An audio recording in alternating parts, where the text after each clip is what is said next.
আসসালামু আলাইকুম রহমতুল্লাহি ওবারাকাতু।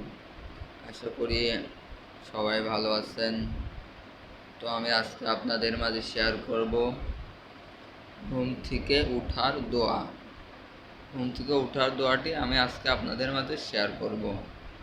দোয়াটি হলো আলহামদুলিল্লাহিল্লাযী আহইয়ানা বাদামা আমাতানা ওয়া ইলাইহিন নুশুর।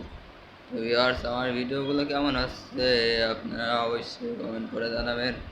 আর আমার চ্যানেলে যারা নতুন আছেন অবশ্যই আমার চ্যানেলটিকে সাবস্ক্রাইব করবেন ছোট ভাই হিসেবে। আর আমার ভিডিওগুলো কেমন আসছে আপনারা বলবেন। আর আমার ঠিক কেমন ভিডিও চাচ্ছেন তাও বলবেন। তো চশমাটা পরে আমার কেমন লাগছে বলবেন কমেন্টে। আর আপনারা চেষ্টা করবেন